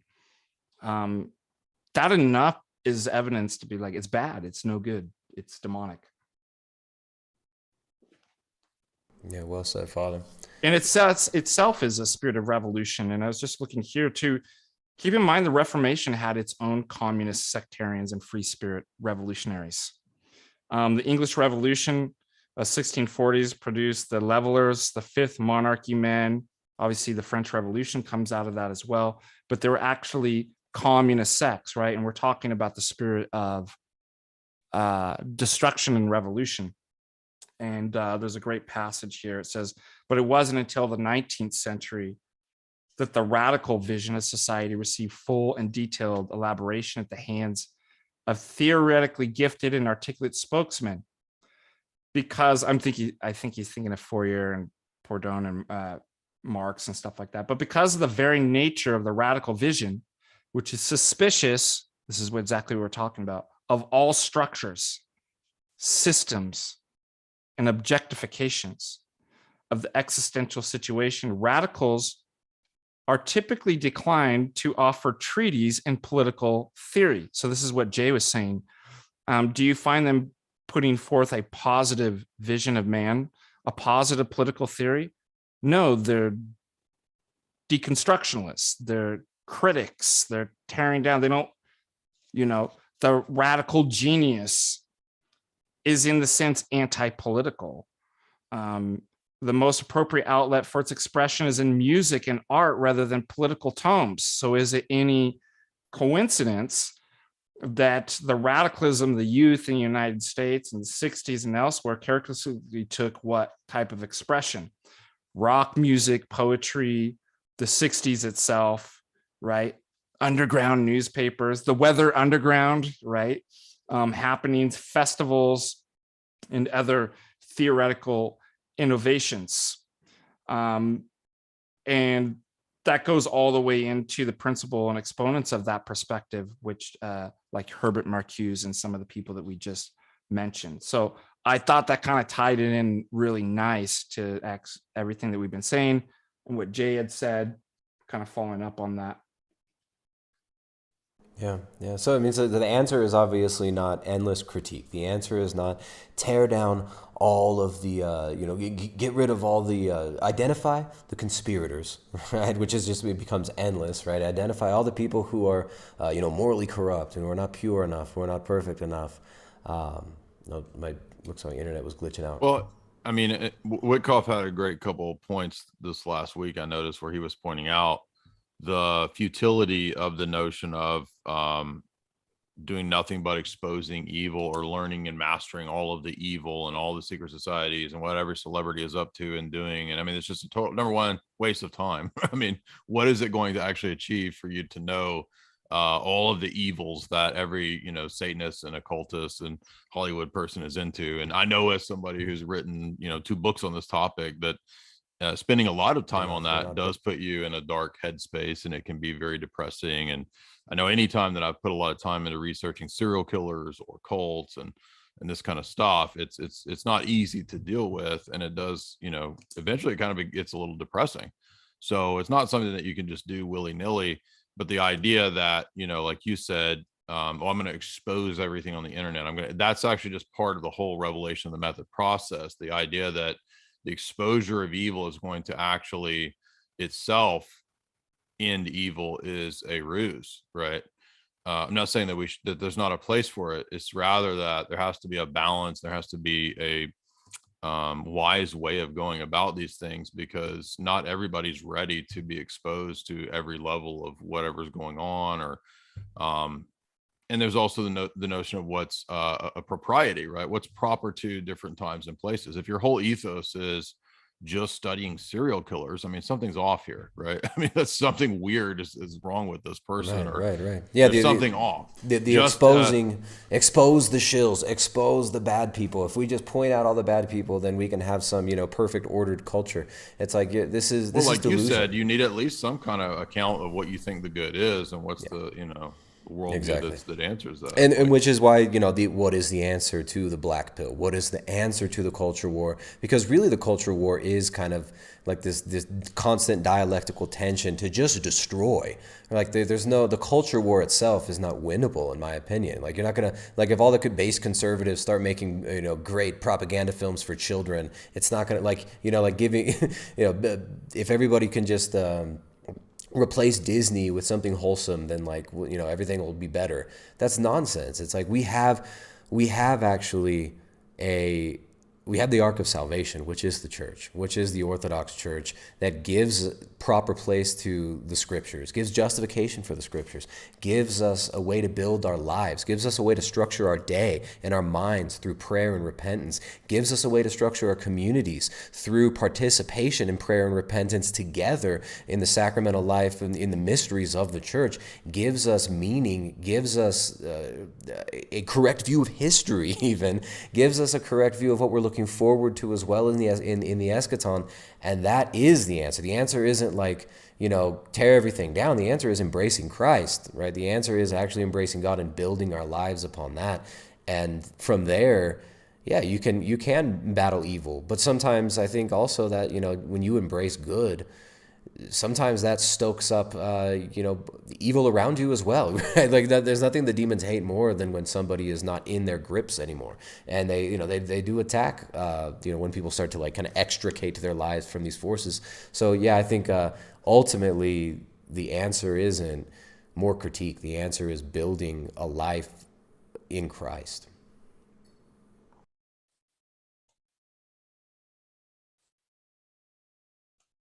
All right.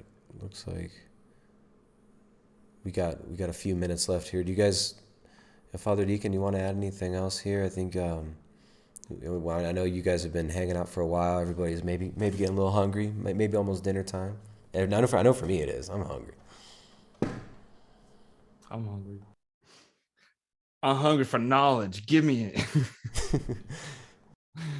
My mind's the only thing that exists. Give me knowledge. Right on, right. What's going on in the chats here? Yeah, I'm just trying to come check this out too. There are a few tips over here. You can read the tips. Thanks, you guys, for tipping on Rockfin. Let me make sure the Zoom meeting doesn't end. Okay, we got 8 minutes left on the Zoom meeting. Putin tipped a big old fat. Look at that. Putin dropping rubles in there. Putin tipped $100. Says, "Sweet VPN is up. Keep up the great work, my brother."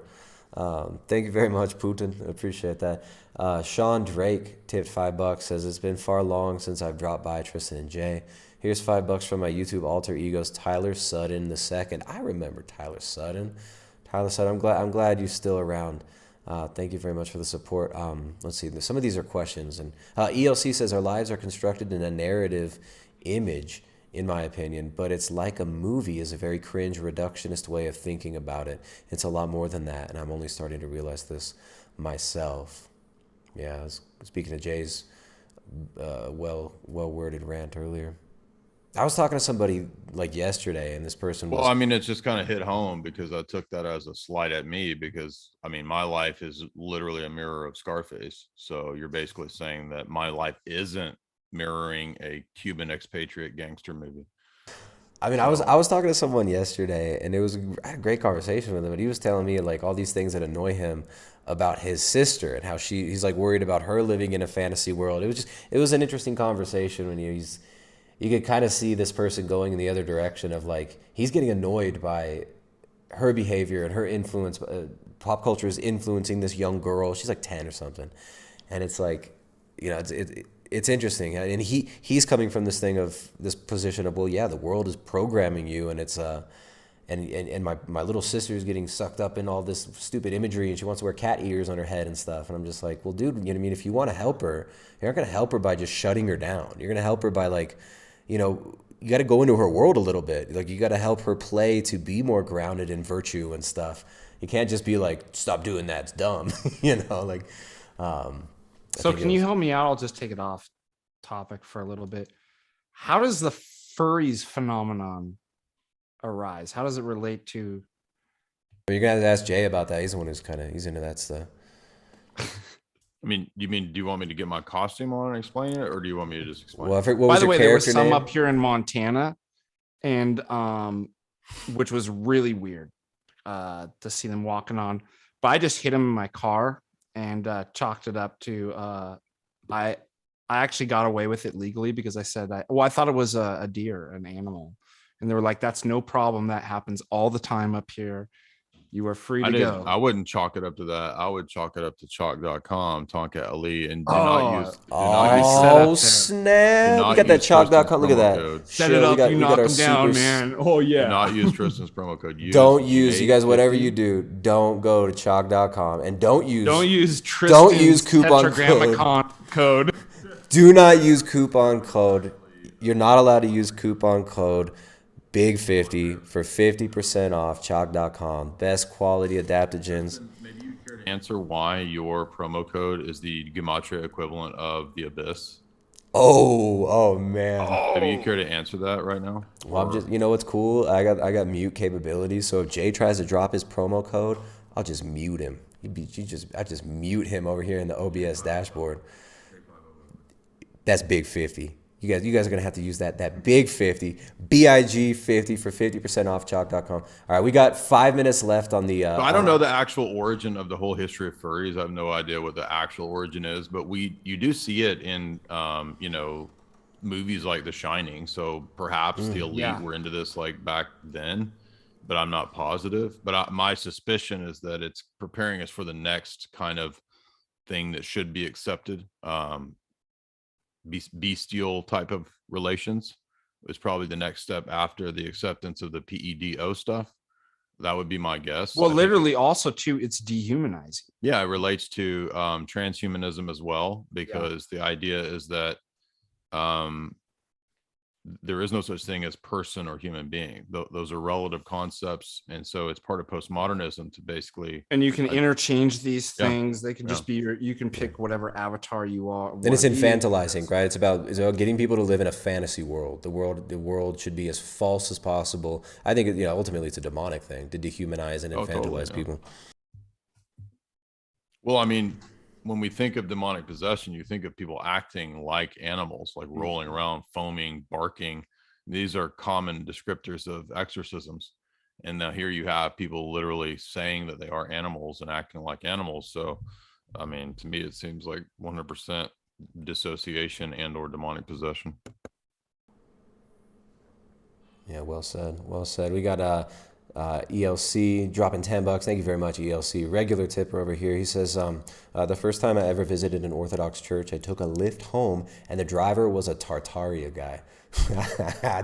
I mean, that's another one of these stupid, just epistemologically retarded conspiracy theories where it's like, it just leaves you baseless. Like, I mean, I don't know. What do you guys heard of the Tartaria, the mud flooders? Yes. What is it? The books in here are even mad at that. The books are we gotta get exorcism in here. The books are flying off the table. Yeah, I don't know why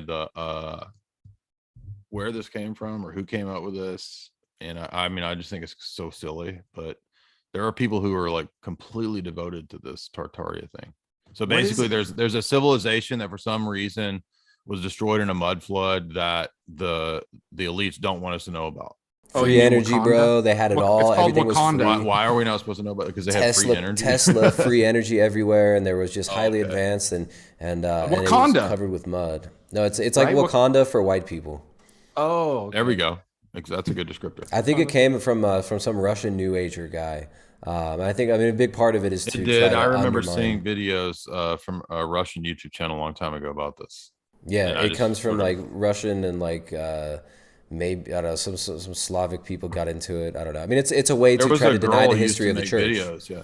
She did a whole documentary on St. Petersburg, and her whole thing was that none of this can be replicated anymore. So it had to have been this advanced technology that nobody knows about. Yeah. No, thank you for the tips, guys. Hey, let me got another tip over here. What do the three of you do for fitness? We got like literally 60 seconds left. We might have to reboot Zoom again. We just talk for fitness. We just move our mouths. So I've been working out again now that it's not freezing cold outside. We do really long 3, 4, 5 mile walks. I'm up to 120 crunches a day, so I do that. By crunches, he means eating chips, like 120 chips. I call them crunchies. Yeah, I do crunchies, Nice. aka just eating cheese puffs. I do. Well, I do a little I lifting was- sometimes, but yeah. Yeah, Oh, the deacon Tristan's skis. looks like. Yeah, I was skiing up until last weekend. Now the weather's better. The snow's gone, and so it's my wife and I are starting back hiking. But yeah, I want to get back into doing some weights and stuff like that. You know, we got less than a minute. You guys, we got a couple more super chats. Can we reboot and finish like 5 Yeah, minutes that's left? Okay, sorry guys. That's fine. Yeah, all right. Audience, excuse me. I'm gonna send the dudes a new. I'll send you both it in Skype. Okay. Send Father Deacon Ananias, Father Deacon Doctor Ananias, and Jay a new link for the Zoom. Excuse me, my boomer tech skills over here. I didn't realize I didn't have Zoom Premium. I should have checked earlier. So, thank you guys who are watching. We got a couple more super chats to read. We're even getting proper super chats. Look at that. We get some tips on Rockfin. The Rockfin homies, the bigots over on Rockfin, consistent tippers, right? Consistent tippers on Rockfin. I want to thank all you guys, especially your boy Putin over there. Putin over there dropping that big old fat tip. And then the other ELC tipping on Rockfin as well. You guys are awesome. Thank you so much for the support. And you know, you can support the streams by sharing the videos.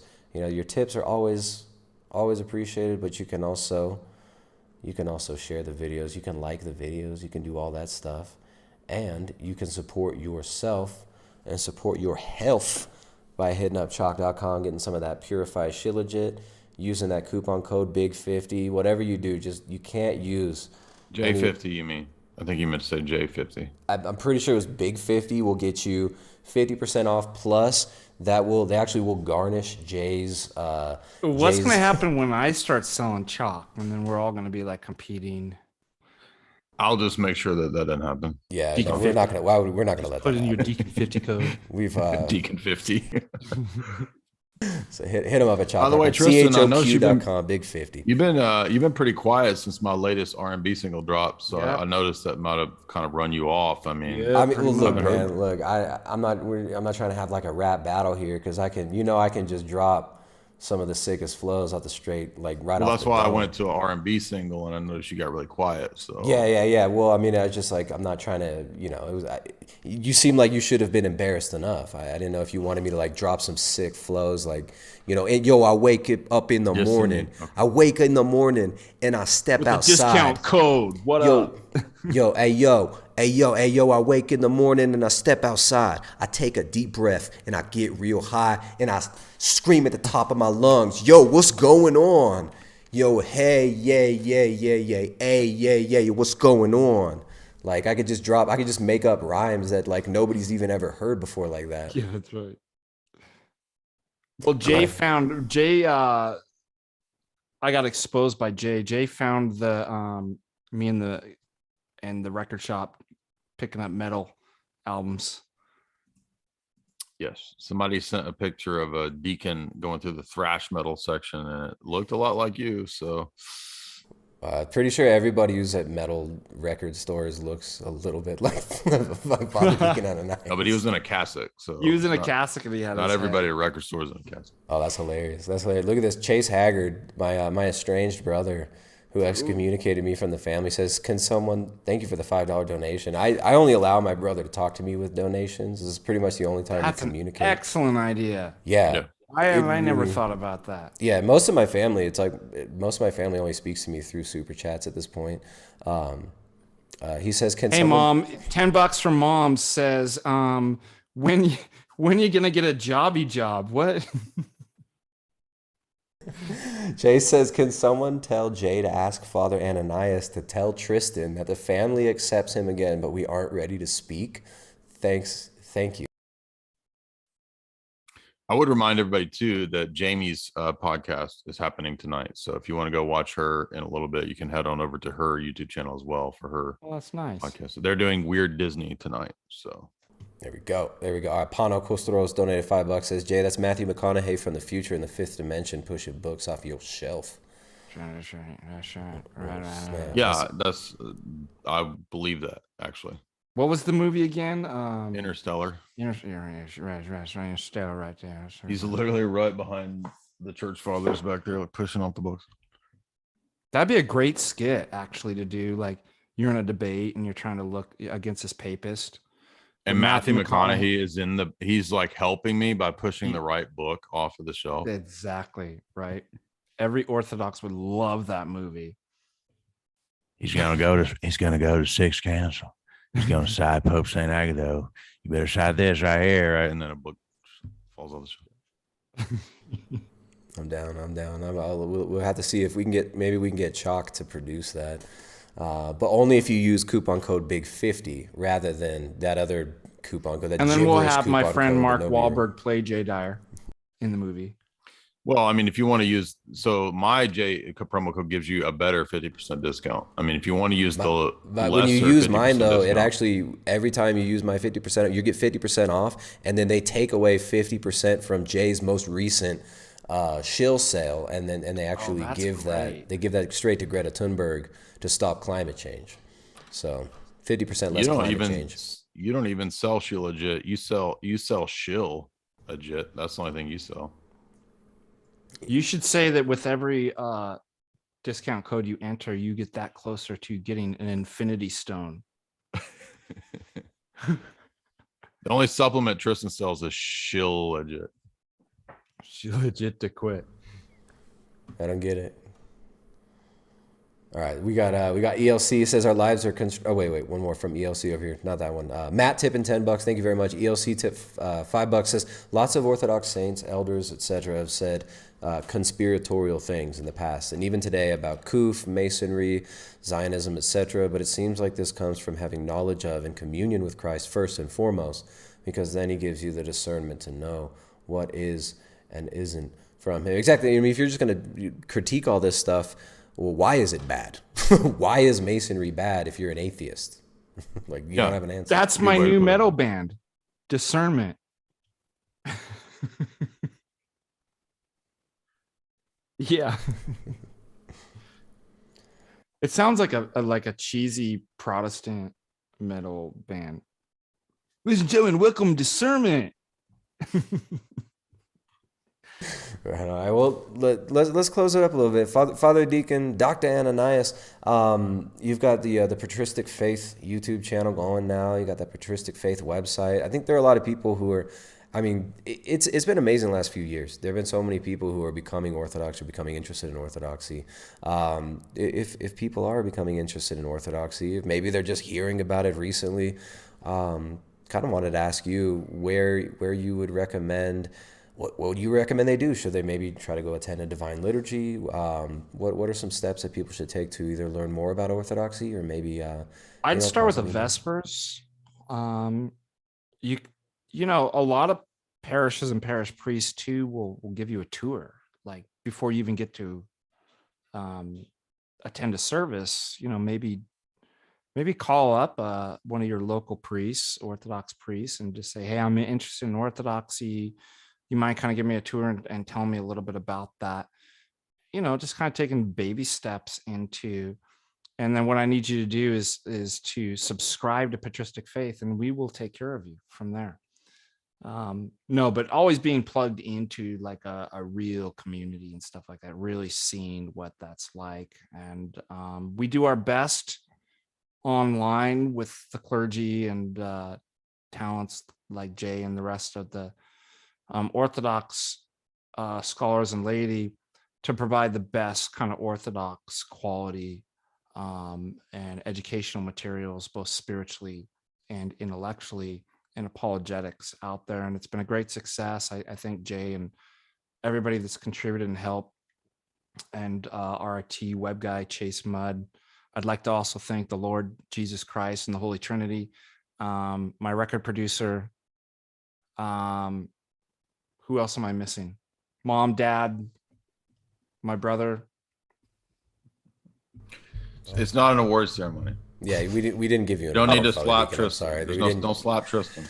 You've not been awarded anything except our thank yous for coming on and giving such a great perspective today. But yeah, I love the work you guys are doing over there at Patristic Faith, and I always relish the opportunity to have a chat with you and to pick your brain a little bit, and sometimes we'll put this up on Patristic Faith. Cool. How about that?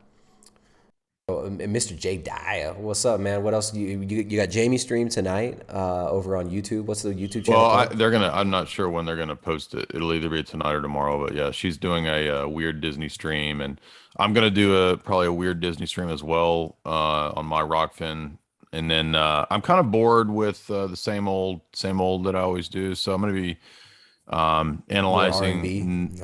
Yeah, well, that's why I've dipped my feet into other creative ventures like my R&B single that just dropped, Hey Critical Piggies. critical theory analysis of R&B. Furries Well, I am cosplay, gonna more do cosplay. some lit stuff. So next up will be a big analysis of the C.S. Lewis space trilogy. I'm really into that. Halfway through the in the middle of the second book, and then we're probably gonna do some more literary books because I'm just.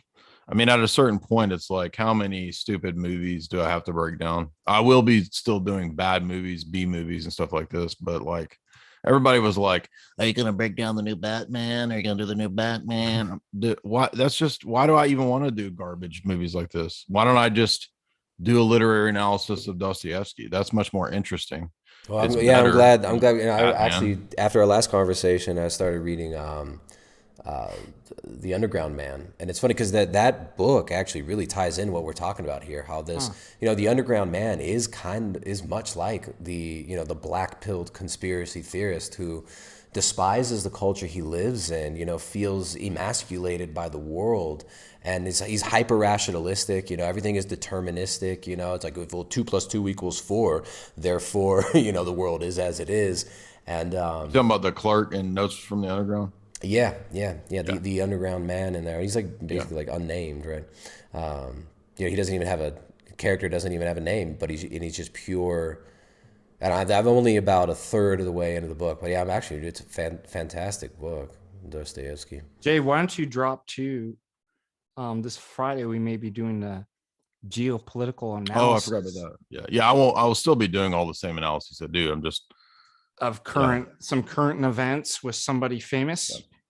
Yeah, well, Jim Jotras will be doing a stream with Jim Jotras, I guess on my Rockfin, and then Father Deacon's going to put whatever clips are appropriate on his YouTube channel, depending on where we go and what we talk about. Yeah, that's a good one. Oh And wow, also, they by the just way, deleted my YouTube channel right after you said that. What? We, so we got to that have we you had guys a make sure had to a really drop Father Deacon's YouTube channel in the chat if we got some. I'm sure some of you guys already have some of the mods up there. we had a really big response to the last YouTube excuse me, the last Alex Jones hour that I hosted where I covered Bertrand Russell's scientific outlook. Oh, that was So great, man. I can't say enough great things about that. thank you. Yeah, that it's really I keep wanting to get him up to 1 million views. That one got about 700,000 That was combined awesome. with Alex's show. So I always like fall right under like 1 million views on those. So I'm really happy to be I'm thankful to have that exposure and have that venue. So I mean, as far as I know, I'll probably be hosting Alex this week as well. So look for that either probably Friday at 2. Perfect. All right, guys, thank you so much for coming on. Really appreciate it. Thank you. Thank you everybody Great for chat. watching. Guys, share the God bless videos. everybody. Yeah, share the videos. Blessed rest of Lent to all of you. May we be crucified so we can rise on resurrection with Christ. Amen. All right, guys.